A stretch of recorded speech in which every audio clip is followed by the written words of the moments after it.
220 AD, the Great Wall. 1420, the Forbidden City. 1997, Three Gorges Dam. 2002, China does it again. Chinese engineers and workers tackle one of the biggest construction projects on Earth. In the middle of the ocean. The biggest possible piece of infrastructure that they could possibly build. Welcome to Yangshan, on track to become the biggest deep-water port ever built. A 20-kilometer quay with 50 berths, over 30 kilometers out to sea. Linked to China by the world's second longest ocean bridge, where massive cranes, a cutting-edge control system, and some very focused personnel are already shattering records for loading and unloading gigantic container ships. Battling for supremacy in the world's biggest import-export trade. And Yangshan's not even close to being finished.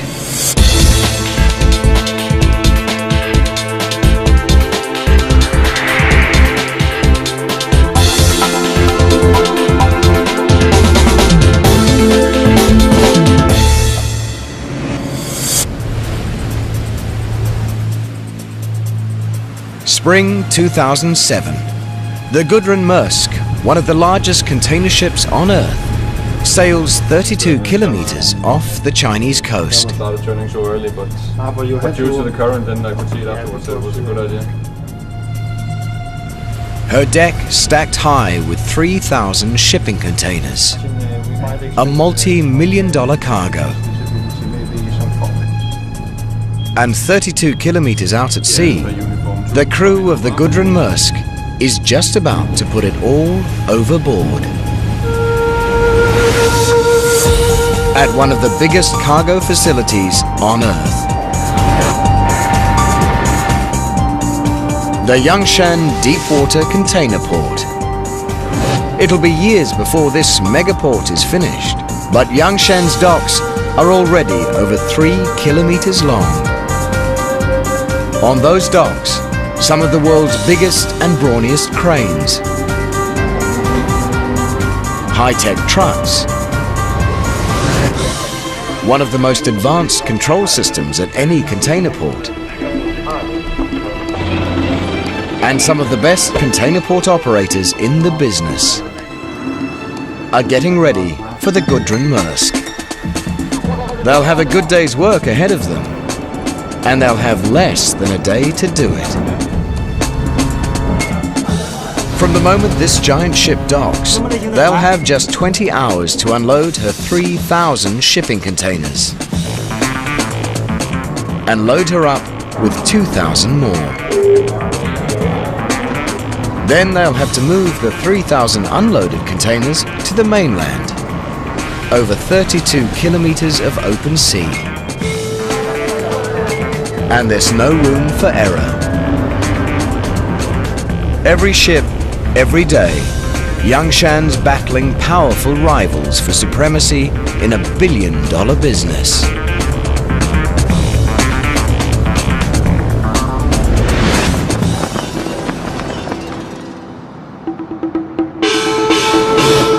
Shanghai, China's biggest city and the world's busiest cargo port.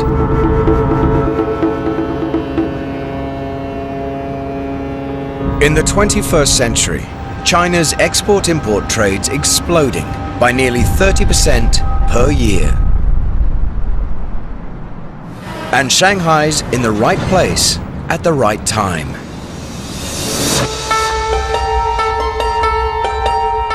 Located about halfway down the Chinese coast. Right at the point where the Yangtze, the world's third largest river, empties into the sea.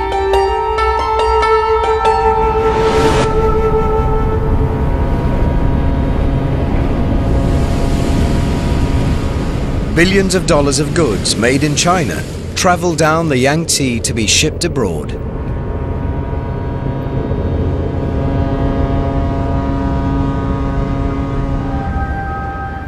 In 2001, that was 300 million tons of cargo. By 2005, it was nearly 800 million.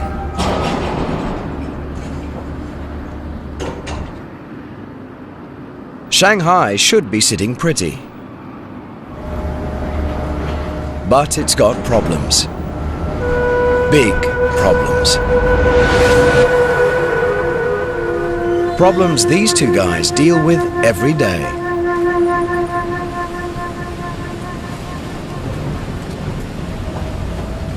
Wu Jiangwen and Jiang Wei are Shanghai harbor pilots.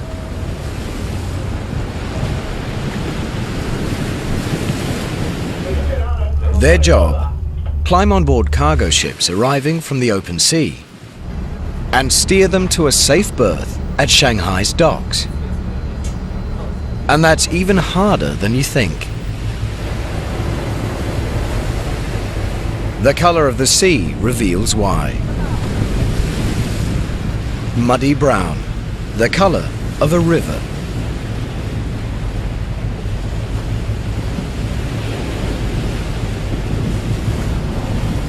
Every year, millions of tons of silt wash down the Yangtze River and into the sea.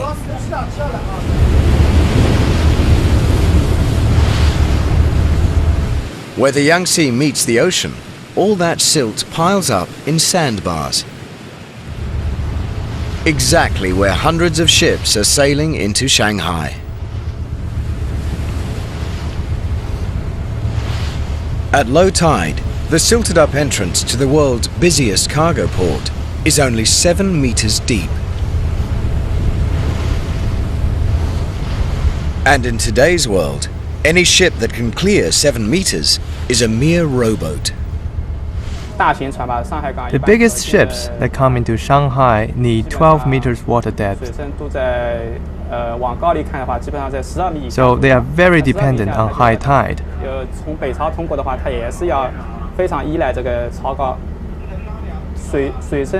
So when we go in or out of port, we have to pay very careful attention to the height of the tide.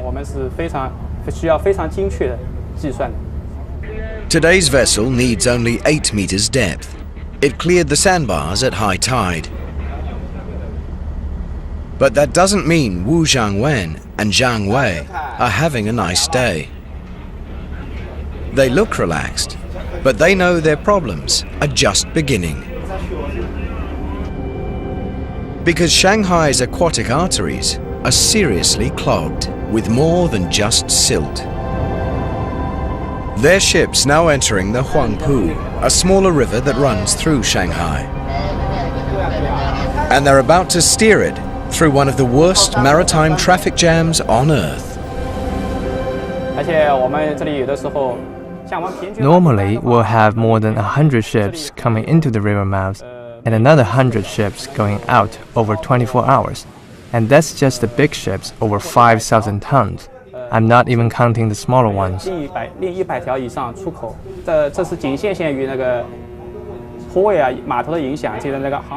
It is not a simple matter of one ship following another. There are ports all along the river. Ships have to cut across traffic, so there is a lot of risk. Shipping expert Matthew Flynn compares sailing up the Huangpu to commuting to work in the middle of the Indianapolis 500. It's probably one of the most exciting and memorable journeys that any ship captain can make. That doesn't mean that he's looking forward to it. It's probably the most challenging port entrance there is in Asia. And believe it or not, there's more. If you measure the Huangpu River bank to bank, it's 400 meters wide. But our two pilots know they're working with a lot less. The navigable waterway, the waterway that's deep enough, is fewer than 300 meters wide. In some places, is only a bit more than 200 meters. And that worries Shanghai pilots, because a moving ship needs a distance 3 to 5 times its length to turn around. To avoid a collision, a 100-meter-long ship will need 300 to 500 meters. And on the Huangpu, it isn't going to get it. For instance, the ship we're on today is 145 meters long. So when it comes into the river, it can't turn itself around. And ships don't have brakes like cars do. If you slow a ship down to avoid a collision, you can't steer it. It would just drift out of control. So if there is an emergency, there is nothing I can do. That's why everybody's glad when the tugboats finally take over and push the ship into the dock.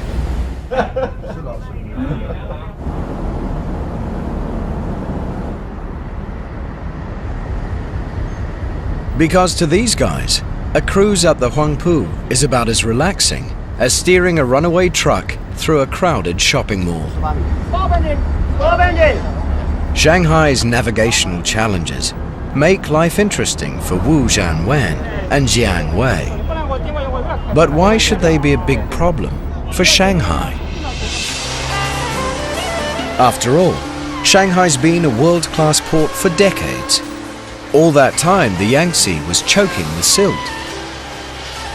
And the Huangpu was never much wider. So what's changed?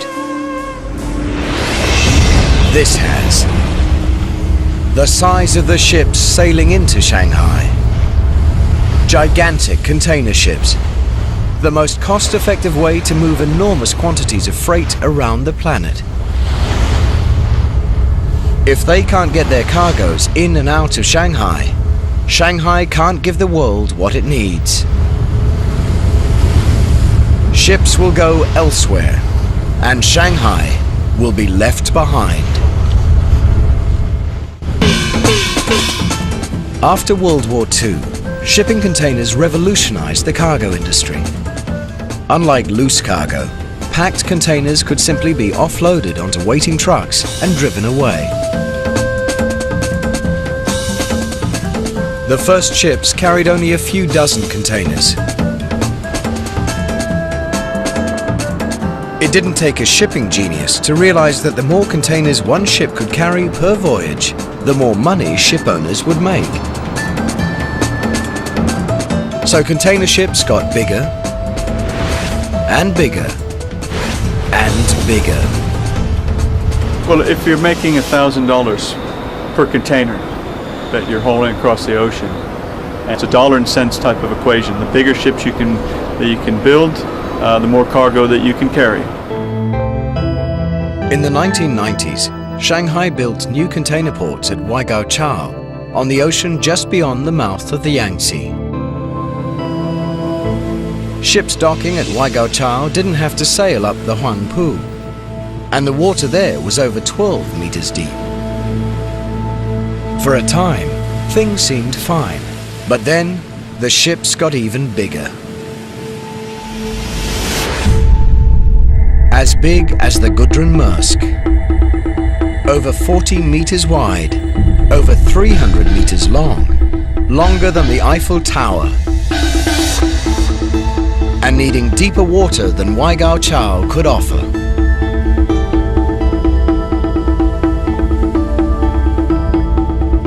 Even at 12.5 meters, that's not really deep enough for the biggest ships. We're talking 9,000, 10,000, 13,000 TEU container ships. So you really want something that's at least 15 meters. Today's megaships, like the Gudrun Maersk, are in a class by themselves. A class called Post-Panamax, because they're too wide to fit through the Panama Canal. And they're also too big for Shanghai. Steering a 350-meter-long vessel up the traffic-choked Huangpu isn't the best idea. And the Huangpu's 400-meter wide channel isn't much wider than the Gudrun-Maersk is long. Turning would be a nightmare. And in the early 1990s, Shanghai gave the world's biggest ships something else to worry about. 2 suspension bridges spanning the Huangpu. 那个地方它就是要过一座大桥，那个大桥的那个If a big ship came in, it could not pass under the Huangpu Bridge. Only ships of 48 meters tall or under can pass under that bridge. 但是它当时就超过了48米。 In the 21st century, 30% of the world's shipping containers were traveling on post-Panamax vessels. And Shanghai still wasn't deep enough, wide enough, or big enough to let those ships come in. Problems competing ports like Hong Kong and Singapore didn't have. As China's economy exploded, everyone wanted a piece of the action. Shanghai couldn't handle the business, it would have gone elsewhere. 2002, Shanghai's leaders roll the dice on a bold solution. At a place called Yangshan, 32 kilometers offshore, where the water was 15 to 20 meters deep.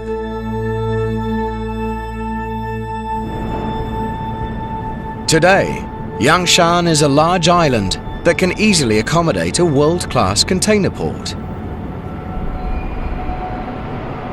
But when Shanghai's engineers chose it, over 60% of it didn't exist. Yangshan was just what nature made it, a collection of tiny islands, with no room for anything but a fishing village. Engineers considered creating flat land by leveling the hills, but decided against destroying Yangshan's natural topography.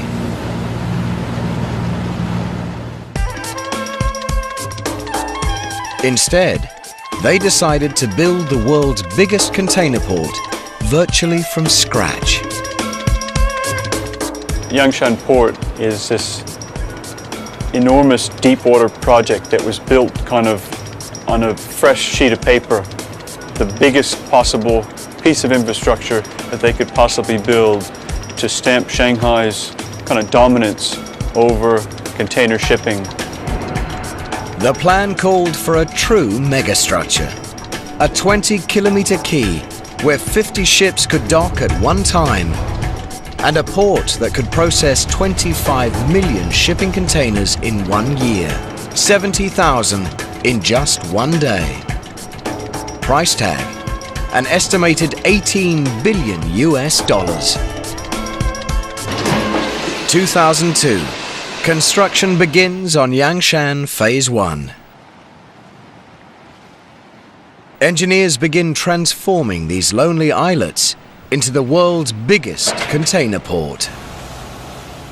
It's like trying to tie a butterfly knot in the middle of a raging river. You've got water that's flowing 2 meters a second.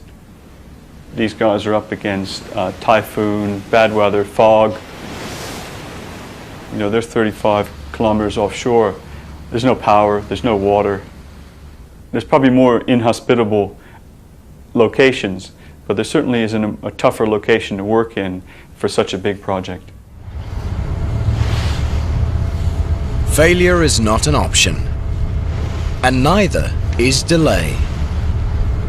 Shanghai's container traffic is growing by 30% every year.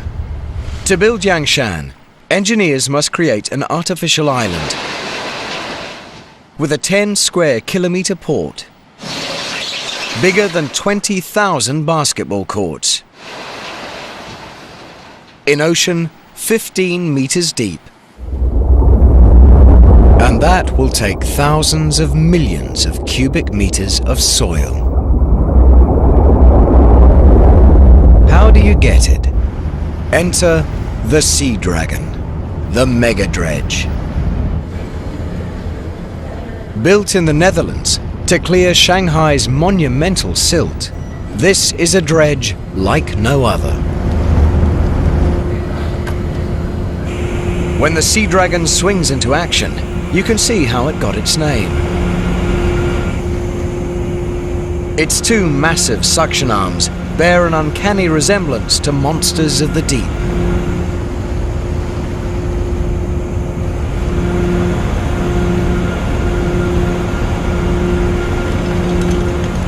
Ocean floor mud as deep as 45 meters can't escape their jaws.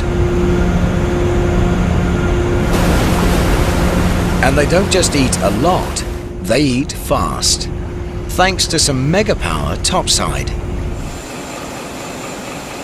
In the belly of this beast, two turbocharged 12-cylinder diesel engines generate 9,000 kilowatts of power each. With that kind of power, the Sea Dragon only needs to pump 1 hour to fill its hopper with mud. In China, 8 is a lucky number, so the Sea Dragon's hopper holds 12,888 cubic meters. That's over 200,000 kegs of beer. Once the hopper's full, two gigantic pumps drain the water from over 12,000 cubic meters of mud.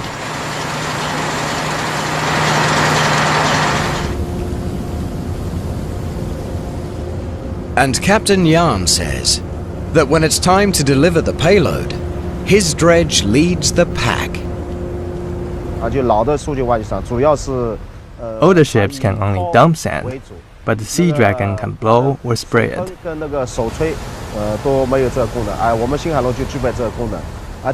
gives it a real advantage over other ships on the construction site.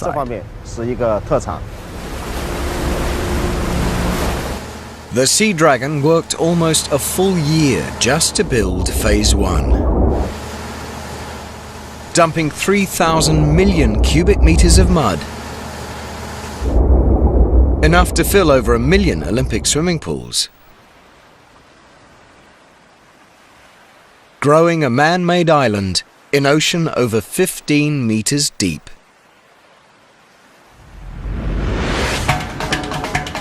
The Sea Dragon's done its job. For now. But there are still 2 more phases of Yangshan to build.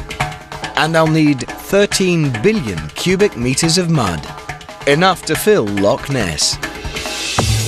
Turning open sea into 10 square kilometers of world-class container port in under 4 years is pretty impressive.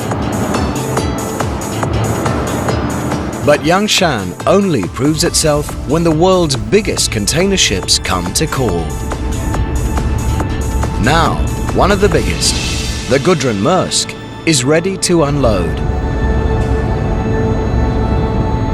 And the port of Yangshan has to unload her 3,000 containers, reload her with 2,000 more, and send her on her way in just 20 hours.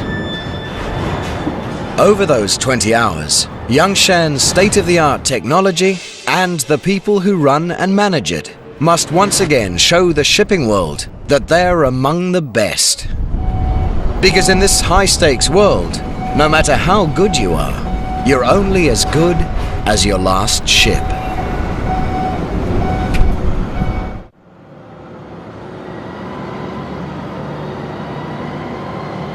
12 noon. Unloading the Gudrun Maersk begins. 3,000 shipping containers in less than 20 hours. Every hour behind schedule costs thousands of dollars.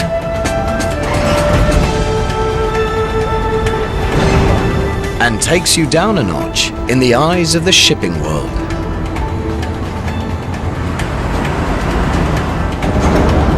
Only the best can pull this off. And Yangshan Deepwater Port has 13 of them. The STS-40 ship-to-shore crane, 50 meters high. that's as tall as the fabled Godzilla.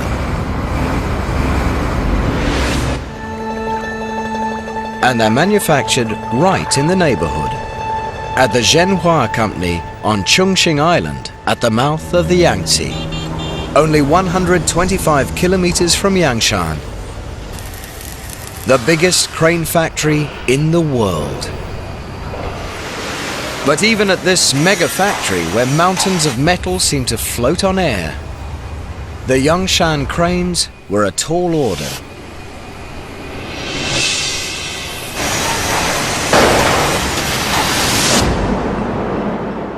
Most container cranes can lift one 40-foot container at a time, or two 20-foot ones. Yangshan needed cranes that could lift twice that many, and stand tall enough to reach them from atop the world's biggest ships. And it needed 13 of them. General Manager Lu Hanzhong recalls the excitement of winning the Yangshan contract and the anxiety of fulfilling it. Designing and manufacturing cranes this big was a challenge for us, because ships are getting bigger and higher. Cranes have to be bigger too. We couldn't simply make one of our smaller cranes twice as big. That crane would have been far too heavy to build. We needed to change the design of the whole structure. But one of the toughest challenges to giving Yangshan its super cranes wasn't building them. When they arrive at container ports, new cranes can need up to 6 months reassembly before they are ready to operate. But not Zhenhua's cranes. They come with no assembly required. Shipped around the world on Zhenhua's specially modified freighters. But Zhenhua's ships had never transported cranes as tall and heavy as the ones ordered by Yangshan. The cranes couldn't be any shorter or lighter, or Yangshan wouldn't beat its competition. There was only one option: solve the problem. We successfully designed a bigger crane which doesn't add much to its own weight, but can still do the job it's designed to do. And we designed them so they can lower their height while they're being transported. Problem solved. Cranes designed, built, and delivered. Now they're putting Yangshan ahead of the pack. Most container port cranes can handle about 30 containers an hour. Yangshan's cranes can handle more than 50. Thanks to crane drivers like Zhang Yi, who've made a commitment to being the best. The difficulty we have to conquer is we work on night and day shifts rather than normal working hours, so that we have to sacrifice a bit, personal life-wise.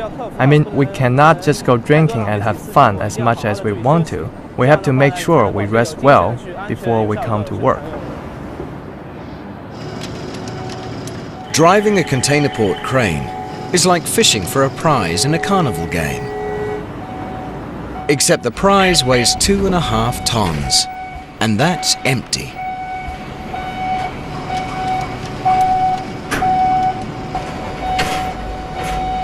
Sitting in a cab meters up, the operator has to maneuver the crane's lifter, called a spreader, into position over each container, then lower it by eye and by hand.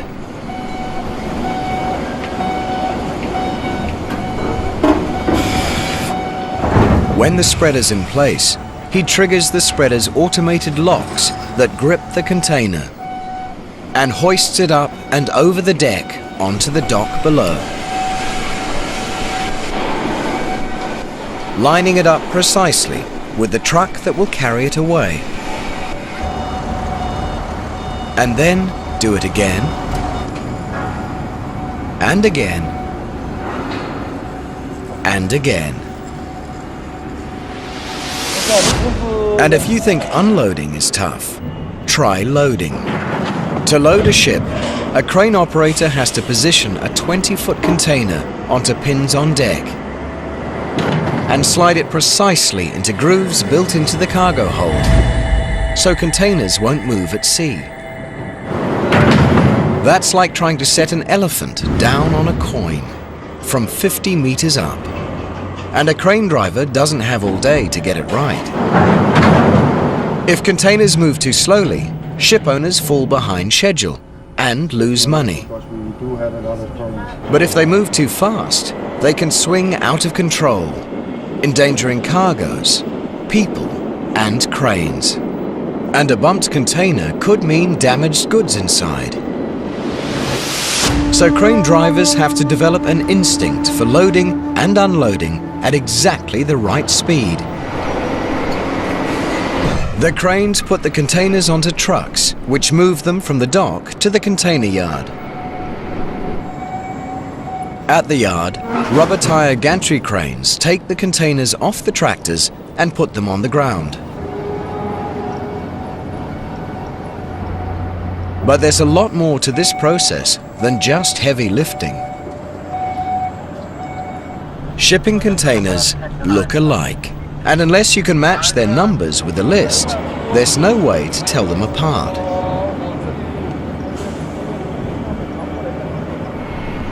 From the moment they leave the Gudrun Maersk, 3,000 containers have to be precisely tracked.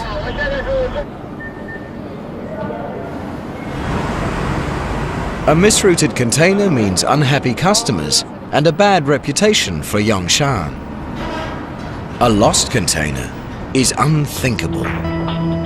But it's unthinkable thoughts like these that keep operations manager Shi Min-hua fully focused throughout his shift. More than anywhere, the burden of success or failure rests squarely on his shoulders. For the duration of his shift, he'll bear the ultimate responsibility for keeping the operation on time and on track. The port runs 24 hours. We are under a lot of pressure to work fast, but we try our best to fulfill our service promises to our customers. If anything does go wrong, the buck stops with Shi Min-hua. And there's plenty that could go wrong.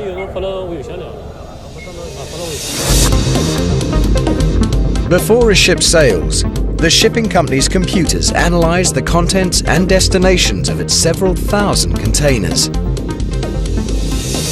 and assign every container a specific place on board.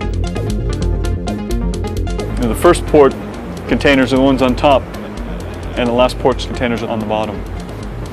It's a pretty complex mathematical equation. If port operators make a mistake or fall behind schedule, they might have to ask permission to load containers in places other than the ones the computer assigned them. And that's not a question a ship's captain wants to hear. Containers loaded in the wrong places will confuse unloading in the next port. Badly loaded containers could make the ship unstable on the open sea. And Yongshan's competitors, Hong Kong and Singapore, each handle over 20 million containers a year with an error rate of less than 1%. All good reasons why no one at Yongshan wants to rock the boat.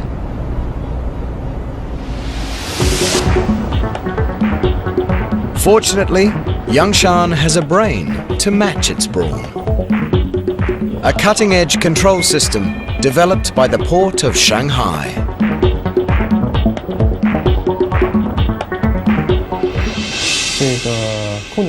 The operation control room has a highly developed CCTV supervising system, which can help to detect any potential problems. We communicate through walkie-talkie. There are laptop computers on the wharf that receive a detailed operation plan delivered by the computer system. Cranes, trucks, and rubber tire gantry cranes all have cab displays electronically linked to the port control room. So crane operators and drivers know exactly which containers they're moving, when to move them, and where they go. The trucks receive wireless orders from the computer terminal in the operation control room. Portable mini computers in the trucks display instructions on what to do and where to go. The trucks we use here are some of the best. They're equipped to transport containers on the left and the right. And the driver's cab has windows on 3 sides, which allows the driver to see a lot more.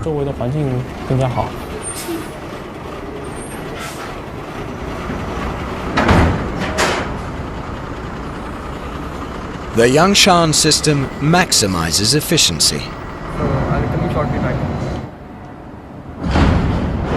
Sending ship after ship back to sea on schedule. Making crews and owners happy. So they're trying to sail at a specific time to meet a berthing window at another port down the road. Delays are just not acceptable.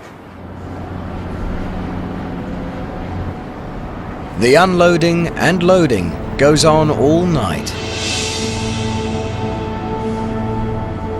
And past the break of day. 20 hours after she docked, the Gudrun Maersk departs Yangshan,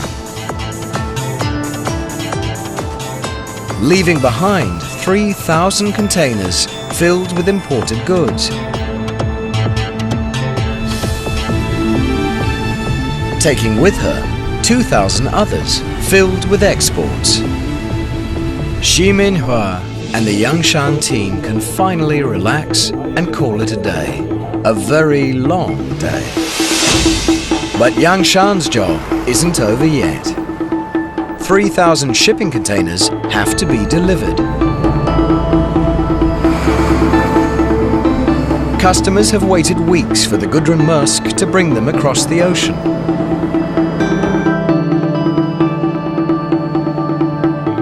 And now they're sitting on an island 32 kilometers out to sea. To compete with other world-class container ports, Yangshan must move over 20 million shipping containers per year. But how do you maintain your competitive edge when you're on an island in the middle of the ocean? You build another megastructure. The Donghai Bridge. 6 lanes wide and 32 kilometers long. More than 12 times longer than the Golden Gate Bridge. The second longest ocean-spanning bridge in the world. The longest is just 80 kilometers to the west, spanning Hangzhou Bay. Building a bridge this long on land would be tough. Building it over the open sea is a logistical nightmare. It's not like you're a steel worker building a skyscraper. You don't have electricity out there. Everything that you need to do your job has to be taken in by barge and back and forth in that fashion. Just designing the Donghai Bridge was a mega challenge. It had to be wide enough for 6 lanes of truck traffic, high enough to let some of the world's biggest ships sail underneath, and strong enough to withstand all that nature would routinely throw at it. Typhoons every summer, currents ripping past at 2 meters per second, 6-meter waves. And that's just on the surface. From the mainland to Yangshan Islands, the seabed can vary in depth from 10 to 30 meters. And it's nothing but soft, unstable mud. Not a good foundation for 6 lanes of concrete highway, vibrating with heavily laden trucks. In cyberspace, engineers tested their bridge designs every way they could. With waves, winds, truck accidents, and colliding megaships, to discover which design would best survive. In the end, they chose not one design, but two. Most of Donghai is a box girder bridge made of over 600 concrete spans. The longest spans are the length of 4 volleyball courts. But in 2 places, it becomes a cable-stayed suspension bridge, with one span rising high enough to let ships pass underneath. And it spans the waters in a graceful S-curve. So ships passing under it can sail at angles to strong ocean currents.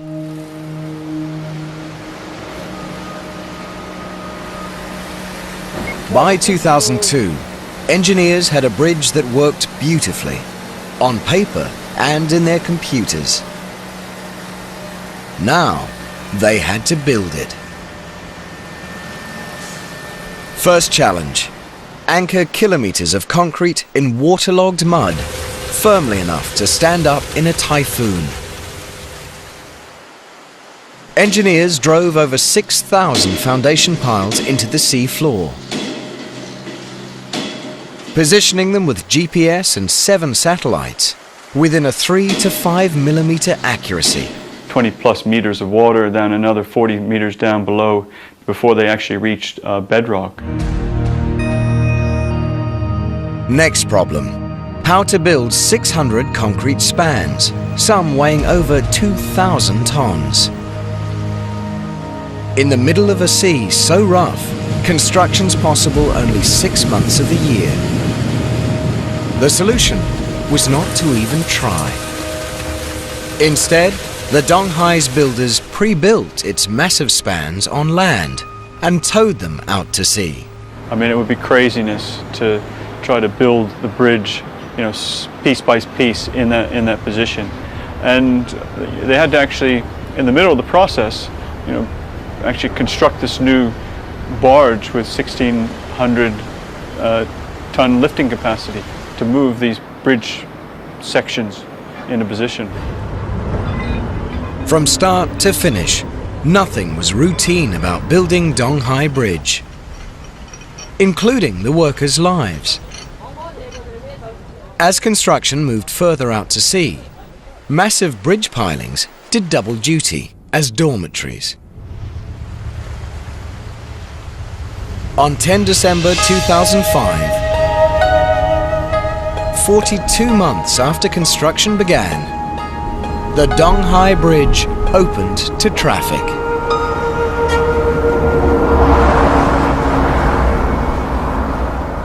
Since then, nearly 3 million containers have crossed its S-shaped span.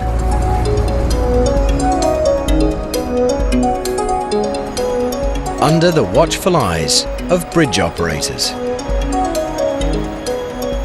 From this high-tech control room, they miss nothing that happens on, over, and under the world's second longest ocean bridge. Their eyes, some 80 surveillance cameras placed along its 32-kilometer length. Electronic eyes that never close. And for good reason. The Donghai Bridge is a triumph of engineering over nature.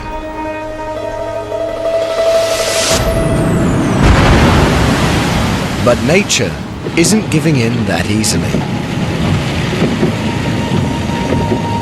Typhoons and fog can make driving on the Donghai Bridge hazardous. In 2006, Super Typhoon Chanshu battered China with powerful waves and winds.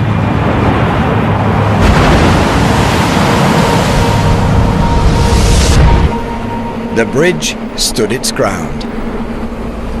And by mid-2007, Yangshan had moved Shanghai from world's 3rd biggest container port to number 2. Only 1 million containers behind its rival Singapore. When it's completed in the year 2020, Yangshan Island will be the world's biggest container port. Its wharves stretching an awesome 20 kilometers, with berths for 50 ships, capable of handling 25 million shipping containers a year. No city has ever achieved what Shanghai has done with the Yangshan Deepwater Port. It was a tremendously visionary project. For the city fathers of Shanghai to actually create this over such a short time frame was tremendously far-sighted. It's a very emotional issue, I think, for everyone, from the guy in the street, to the city leadership, to the country leadership. They all know that Shanghai is the #1 port in China, will be the largest container port in the world. And that's something that you don't see in Europe or the United States. For someone in Los Angeles versus Oakland saying, geez, we've got the biggest container port in the United States, they don't know and they probably don't care. But here, it's something that everyone knows about, and it's something that they're intensely proud of achieving. But shipping companies are already designing even bigger container ships.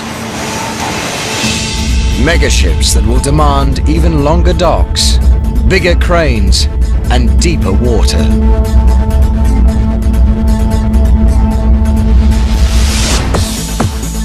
The biggest container port ever built may someday be just the first phase of an even bigger one.